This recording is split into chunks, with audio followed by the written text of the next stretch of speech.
Aplicações pedagógicas de televisão, web TV e videocast.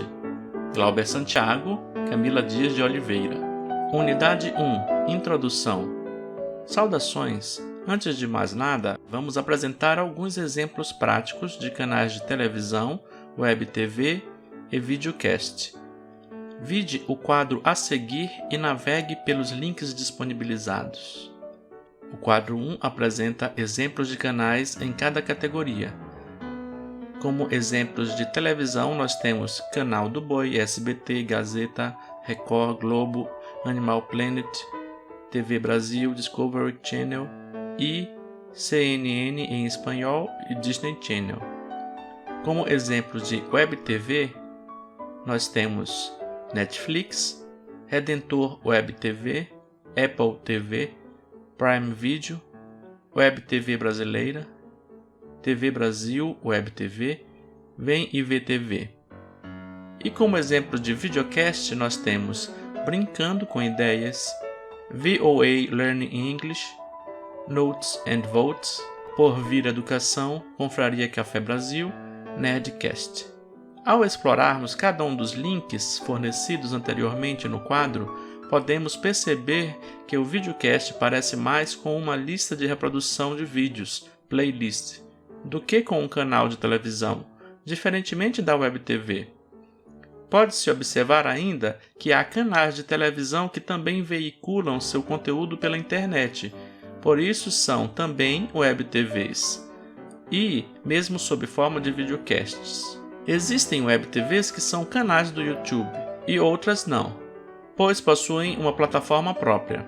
Alguns videocasts são tão bem elaborados e apresentam uma estrutura tão robusta que podem até ser caracterizados como web TVs. Existem web TVs que possuem diversos canais, podendo cada um deles ser caracterizado como um videocast. É importante salientar que tanto a televisão quanto a web TV e o videocast podem atualmente ser disponibilizados em uma variedade de dispositivos, incluindo Smart TVs, smartphones e computadores. Ficou confuso? Bom, vamos voltar um pouco nos conceitos. Segundo Crossroad Paul, televisão é a combinação de textos, gráficos, áudio e vídeos com links e também ferramentas que possibilitam ao usuário a navegação e a interação, mas abstém-se dos meios que possibilitam ao usuário contribuir com suas próprias ideias. Crossroad Paul, 2007, página 680. Nesse conceito, podemos imaginar o usuário simplesmente selecionando canais, como na antiga televisão analógica, ou mesmo escolhendo um conteúdo pago sob demanda, como em canais pay-per-view, em TVs digitais por assinatura. A diferença entre a televisão e a web TV residiria apenas na tecnologia de transmissão utilizada, ou seja, se uma televisão qualquer utiliza a tecnologia da web para transmitir seu conteúdo, esta é uma web TV. Este aspecto só não é tanto verdade, pois desde seus primórdios as web TVs buscam ter um contato mais direto com seu público, em termos de comunicação em mão dupla, em que a programação é influenciada ou comentada pelos feedbacks dos usuários por meio de fóruns de discussão online, chats, envio de mensagens e comentários nas postagens da web TV. Como não é possível esgotar a apresentação de conceitos como televisão, web TV e videocast em poucas páginas, ainda mais relacionando-os à educação, optamos por uma abordagem mais prática, que possibilite ao profissional de educação algumas ferramentas para, se não utilizar essas tecnologias, ao menos imaginar possíveis utilizações em sua prática pedagógica futura. O que há em comum nos três conceitos introduzidos é a mídia audiovisual, ou seja, a transmissão de imagens em movimentos e sons de forma simultânea.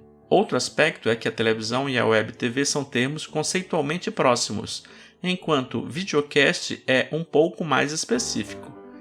Nesse sentido, enquanto nos dois primeiros a questão diferencial preponderante é a tecnologia, no último a característica fundamental é a abrangência da abordagem.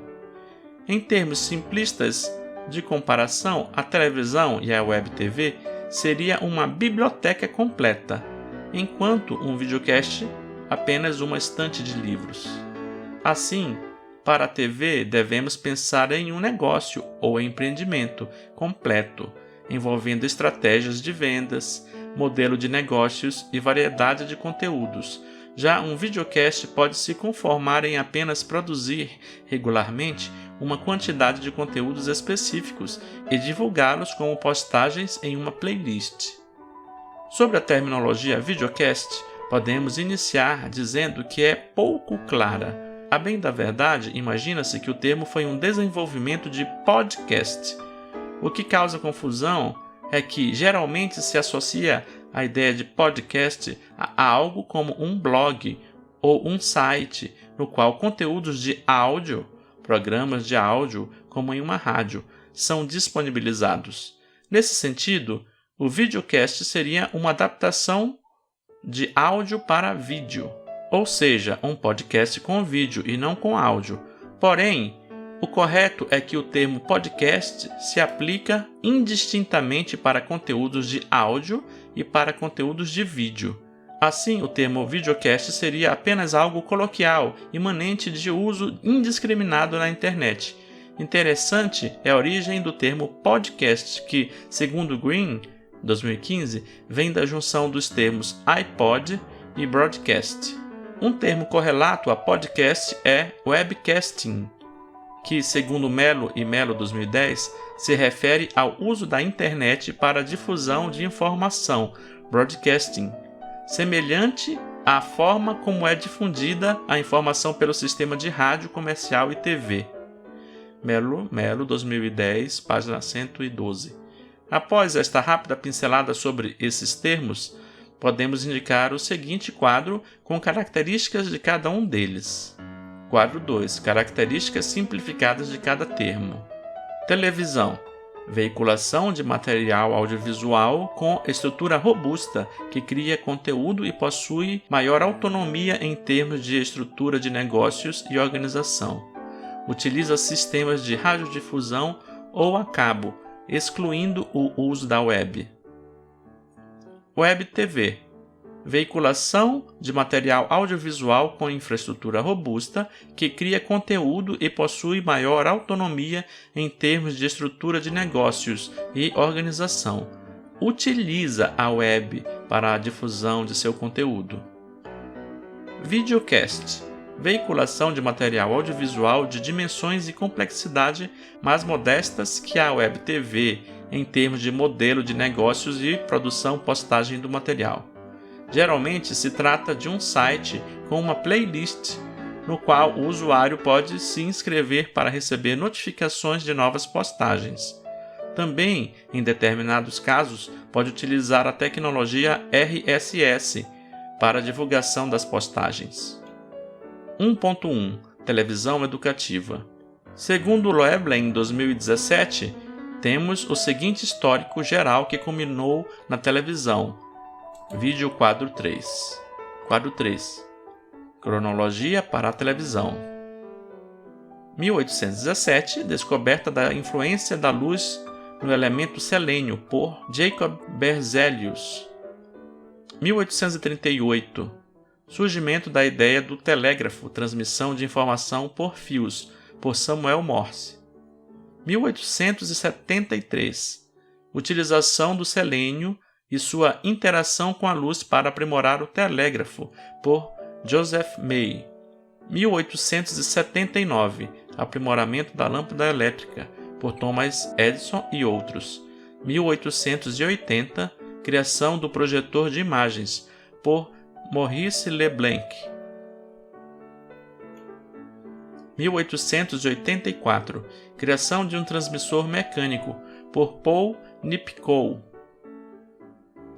1884, descoberta das ondas eletromagnéticas, por Heinrich Hertz.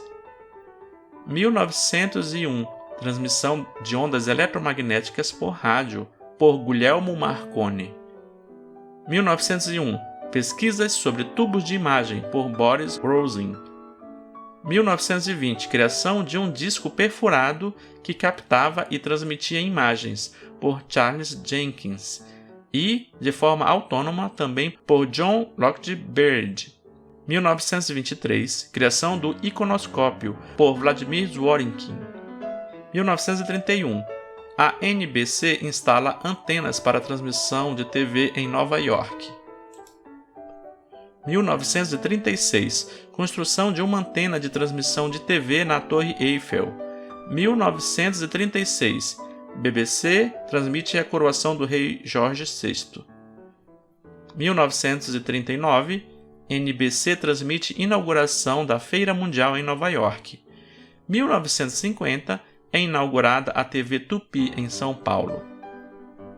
Fonte: elaboração própria, com base nos dados de Loeblin, 2017, páginas 17 a 21.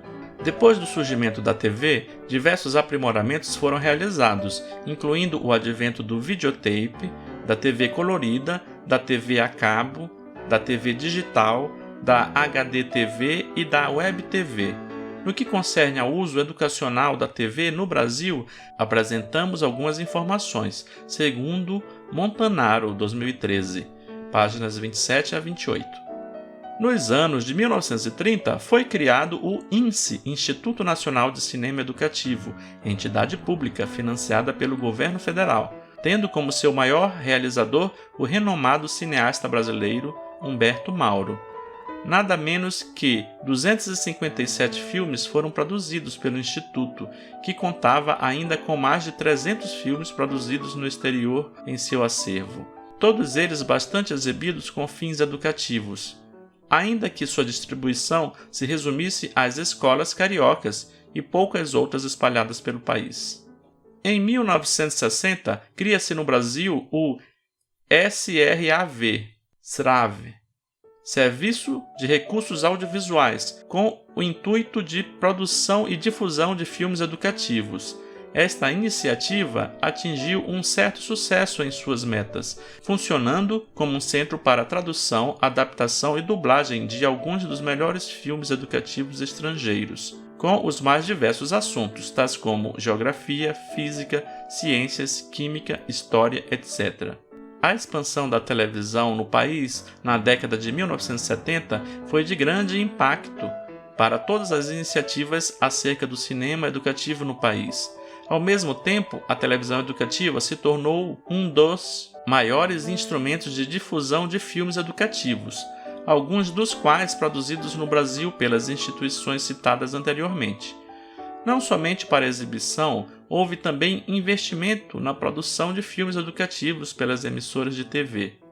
A TV Cultura foi responsável nesse momento também pela distribuição de filmes educativos em 16mm para todo o país. Assim, houve nessa década uma grande mudança de paradigma na produção, na distribuição e na exibição do cinema educativo no país, com as emissoras de televisão, sobretudo as de caráter público, assumindo a função que antes cabia a institutos e organizações governamentais. Nos anos de 1980 e 1990, várias destas iniciativas foram encerradas pelos órgãos governamentais. A produção cinematográfica de filmes educativos no país quase que terminou, e a TV assume de vez o papel de maior centro de difusão de conteúdos educativos. Montanaro, 2013, páginas 27 a 28. Como vimos neste breve histórico, a televisão educativa tem seu lugar, e este percurso gerou muitos aprendizados que estão disponíveis atualmente. Porém, uma televisão é algo que exige recursos muito elevados e por isso é praticamente inalcançável para um professor em geral. Isso em termos de participar como produtor e não como simples consumidor. E é aí que entra a utilidade da Web TV e principalmente do videocast na educação. Possibilitar ao professor interessado criar e distribuir material educativo por sua iniciativa pessoal. O MEC disponibiliza gratuitamente um material didático sobre mídias na educação que pode ser acessado nesse link webeduc.mec.gov.br/mídiaseducacal/sustenido, o símbolo, né? Trata-se de um conteúdo bastante interessante e que pode fundamentar diversas ações pedagógicas por parte do professor, Fica a dica para o estudo futuro. Para finalizar esta unidade, indicamos que não teremos uma revisão bibliográfica sobre Web TV e sobre videocast educacionais, devido à parca existência de material e principalmente devido à novidade do tema. Pensamos que cabe a cada docente se posicionar perante essas possibilidades tecnológicas e, a partir dessas práticas, podemos realizar pesquisas sobre o impacto dessas ações na educação. Nesse sentido, convidamos o leitor à unidade 2.